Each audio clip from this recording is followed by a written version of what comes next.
अस्सलाम वालेकुम, मैं हूं Rizwan Ashraf. Chief justice of Pakistan justice Qazi Faez साहब जितनी मर्जी कोशिश करते हैं लेकिन वो दोबारा से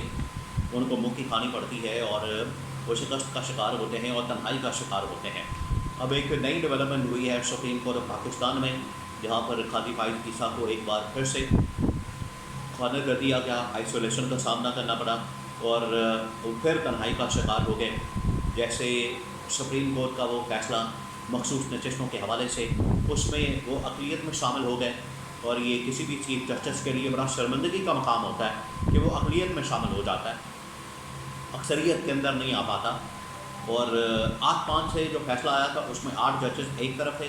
जबकि 5 जजेस एक तरफ थे, जिसमें काजी फायजी साहब भी शामिल थे। अब एक और बड़ी डेवलपमेंट हुई है शहीद अरशद शरीफ केस के मामले में, उसमें काजी फायजी साहब तन्हाई का शिकार हो गए हैं। उसके बारे में मेरे पास इंफॉर्मेशन और अपडेट मौजूद है, वो आपके साथ में शेयर करता हूँ। सेकंड ये कि इलेक्शन कमीशन ऑफ पाकिस्तान अब क्या करने जा रहा है, और ये जो हुकूमत की जानिब से एक आखिरी पता या कार्ड खेला गया, एक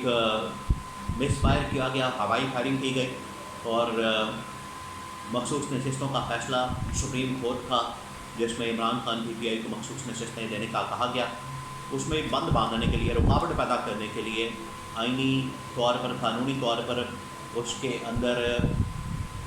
कोई ना कोई लुच करने के लिए जो इन्होंने बिल पास किया, जो इन्होंने इलेक्शन एक्ट तरमीमी बिल लेकर आए,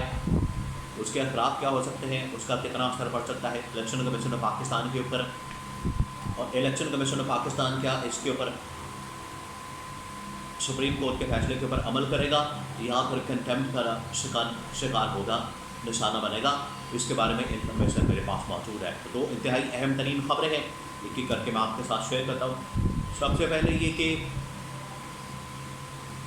चीफ जस्टिस काजी फायजी साहब एक बार फिर तन्हाई का शिकार हो गए। आपको बताइए शहीद अरशद शरीफ का केस, उनके शहादत का केस पाकिस्तान में तकरीबन 1 साल बाद ये हफ्ता पहले लगा था, जिसमें जस्टिस मंसूर अली शाह और साथ में 2 और जजेस 3 रुकनी एक बेंच बना दिया गया। तो वहाँ पर जस्टिस मंसूर अली शाह ने जब आकर बात की कि ये मामला तो 5 रुकनी बेंच के सामने लगा था, 5 रुकनी बेंच के सामने ये समाअत के लिए मुकर्रर था, तो उसके बाद ये 3 रुकनी बेंच के सामने किस तरह से आ गया, बजाय 5 रुकनी के जाने के या 5 रुकनी से ऊपर के जाने के, ये 3 रुकनी बेंच के ऊपर कैसे आ गया। फिर ये मेरे पास भेजने का इसका मकसद क्या था। तो काजी फायजी साहब का जो मंसूबा था उस वक्त कि जस्टिस मंसूर अली शाह को इस केस के अंदर डाल के, क्योंकि ये केस इस्टेब्लिशमेंट के लिए बड़ा सेंसिटिव है, इस केस के अंदर डाल के काजी फायजी साहब का ये मंसूबा था जस्टिस मंसूर अली शाह को इस्टेब्लिशमेंट के आमने सामने कर दिया जाए और जस्टिस मंसूर अली शाह सख्त रिमार्क्स देंगे, इस्टेब्लिशमेंट के ऊपर बातें करेंगे, इस्टेब्लिशमेंट को मिर्चें लगेंगी, उसके बाद establishment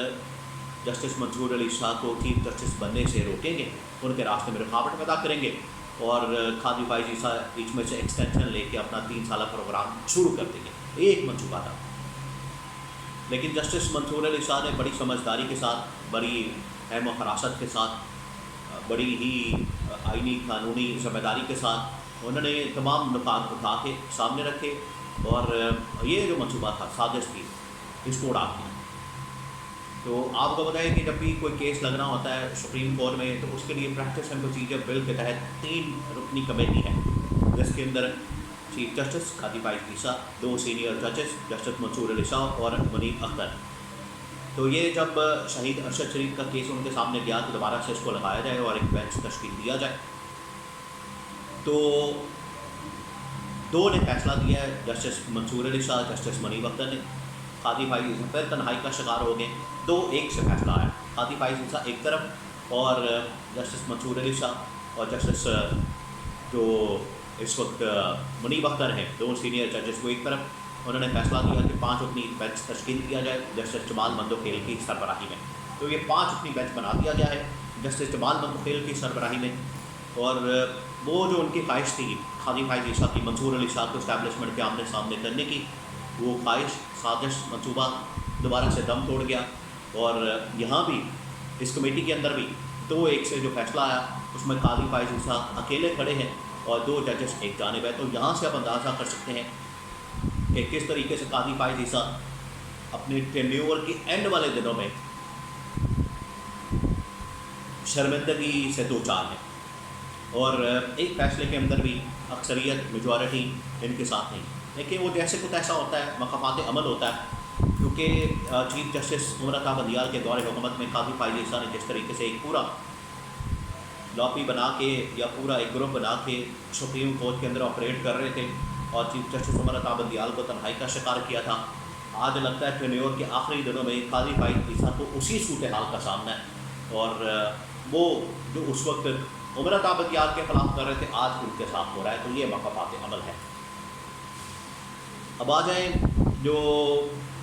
election commission of Pakistan है। इलेक्शन कमीशन ऑफ पाकिस्तान के पास अब चंद दिन रह गए हैं कि उन्होंने मखसूस नशिस्तों का जो मामला है वो निपटाना है, मखसूस नशिस्तों का मामला हल करना है, और जो डेडलाइन दी गई है, जो टाइम फ्रेम दिया गया है, जो दिन मुकर्रर किए गए हैं सुप्रीम कोर्ट की जानब से 15 दिन, टोटल 15 वर्किंग डेज वो दिए गए हैं कि उनके अंदर आपने नशिस्तें वापस करनी है और सुप्रीम कोर्ट के अंदर रिपोर्ट करना है। और PTI ने बड़ा ज़बरदस्त काम किया, PTI वालों ने, कि अपने एफिडेविट, एप्लीकेशन सर्टिफिकेट्स और इसके अलावा बयान हल्फी वगैरह जो तमाम के तमाम कानूनी रिक्वायरमेंट्स हैं, कानूनी तकाज़े हैं, वो पूरी करके PTI वालों ने इमरान खान की हिदायत पर तमाम के तमाम कानूनी तकाज़े पूरे करके इलेक्शन कमीशन पाकिस्तान के अंदर अपने डॉक्यूमेंट्स जमा करवा दिए। अब इलेक्शन कमीशन जाने और सुप्रीम कोर्ट जाने, तो इमरान खान ने और PTI ने तो बड़ा ज़बरदस्त काम किया। अब इनको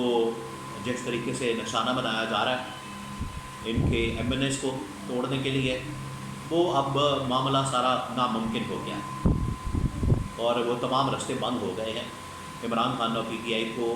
तोड़ने के लिए, इनकी पार्टी के ऊपर पाबंदी लगाने के लिए,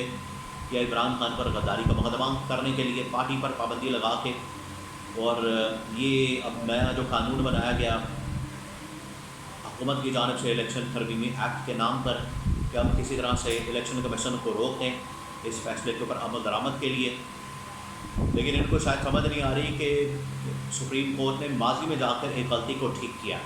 उन्होंने कोई कानून नहीं बदला, कोई आइन नहीं बदला, किसी चीज़ को रीराइट नहीं किया। जो ये हर रोज़ इल्ज़ाम लगाते हैं सुप्रीम कोर्ट के ऊपर, आइन को रीराइट कर दिया, आइन को रीराइट कर दिया, आइन को रीराइट नहीं किया गया। उन्होंने माजी में जाके इस फैसले को दुरुस्त किया,